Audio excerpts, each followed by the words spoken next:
Good morning, it's MJ, the creator of the Crow Tarot. Thank you so much for joining me this beautiful Wednesday morning. It is June 5th, and this is the general reading for the collective. So I've already shuffled quite a bit this morning, but I'm just going to give it a couple more passes just to make sure the energy is good and clear.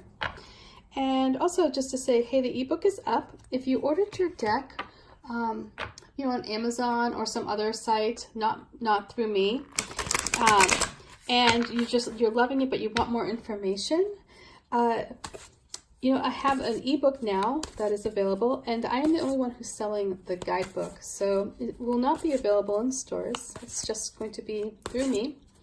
The first edition of the printed copy is, I believe, completely sold out, but I need to verify. I'll have all those numbers by the end of the week. And then, but the ebook is available, and it delivers immediately to your inbox, so you can start reading and learning right away. So let's get started with the first card. So this is the foundation card,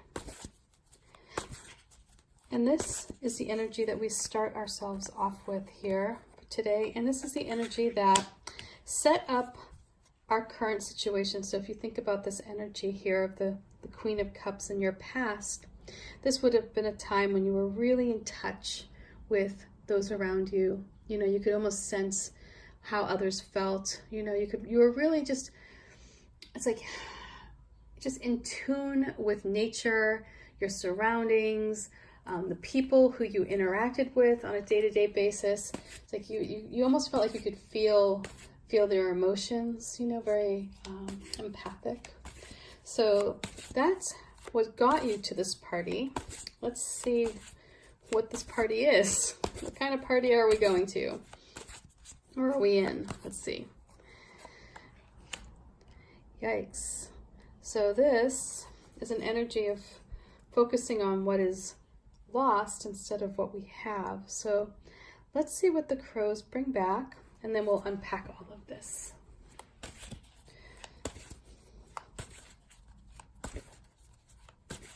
So when the crows travel through the veil, they look for information. And right now I'm asking them to look for information that will serve the collective.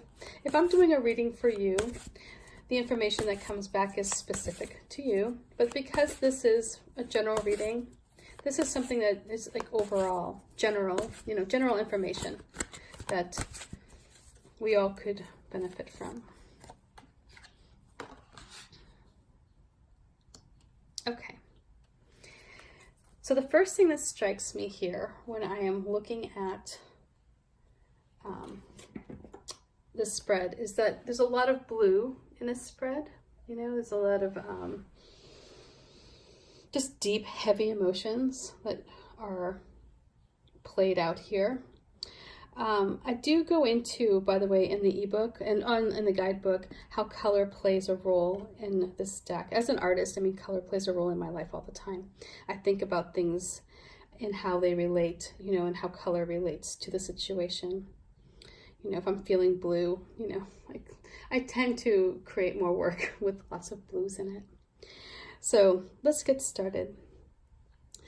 The Queen of Cups, again, very empathic. This is a lovely energy. This is the energy of somebody who comes in to your life and helps you seek balance. They are the referee. They are that person who, is able to help each side see, the other's point of view. This is that energy that really creates harmony and balance in a situation. She's very intuitive. She can walk into a room and all of a sudden it's like, if there is somebody in that room who is going through a struggle, it's like she picks up on it immediately, and she is an instant comfort to that person. So this may have been you in the past that brought you to your current situation. This may have been a time when you felt just more connected to the world and how you related to it. This may be a time when you were,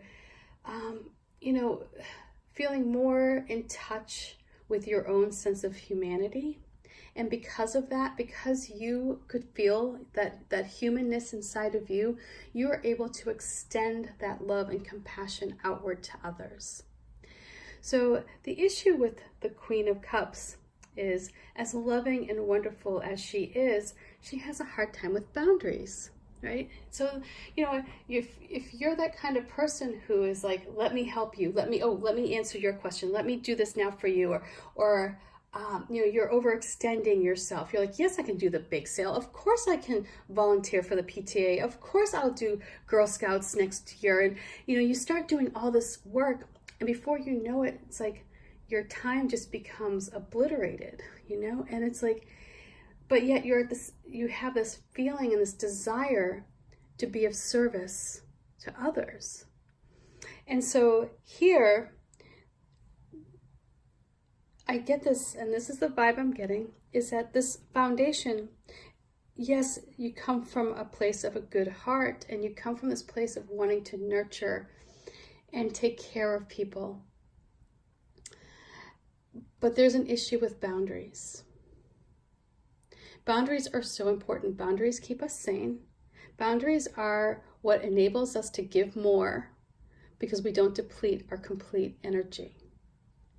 So if you are able to establish boundaries, you are able to say, yes, I'm going to give you as much as I can, but I need time to replenish my own spirit, right? I mean, we all need that. We all need that time, that downtime to just, hang out with friends, or to just allow somebody else to pamper us every once in a while. If you're an empath, if you're out there and you're just giving, right?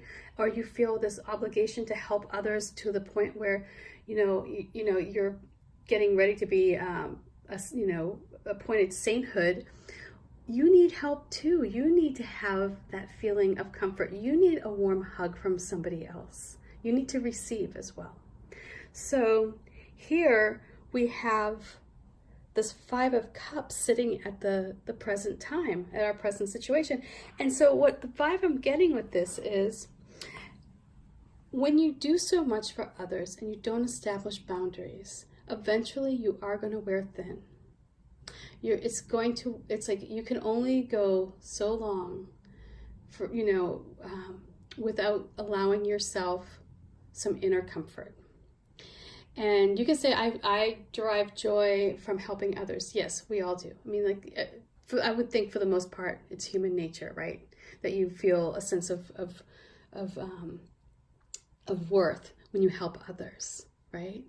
I mean, it's like, it's always better to give than to receive. But if you never receive, then you're losing your energy.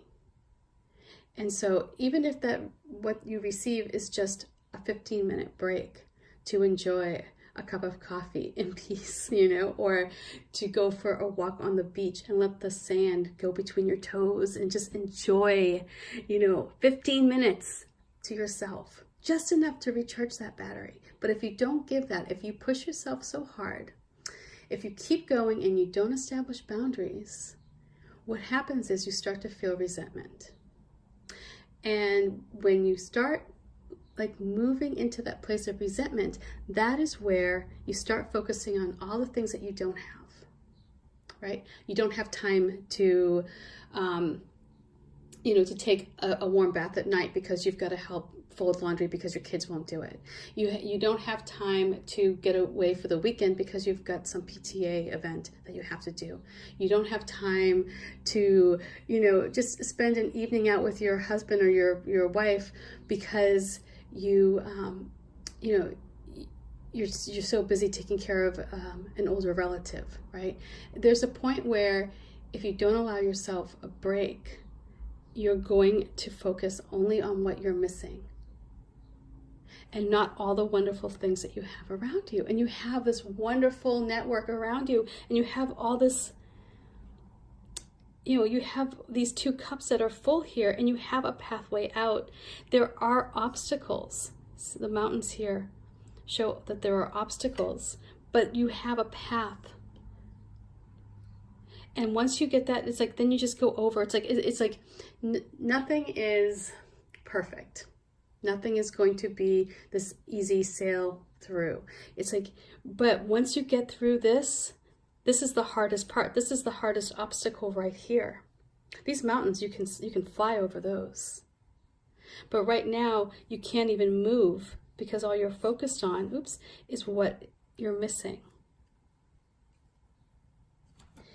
So the message I'm getting here with this 10 of Wands is that the struggle that you're creating is one of your own making here. You're making this weight heavier, right? You're making it harder than it needs to be. And because of that, it's just reinforcing this feeling of loss. It's just reinforcing this feeling that you are stuck where you are. There's nothing, around you of value anymore because you're doing all this heavy lifting.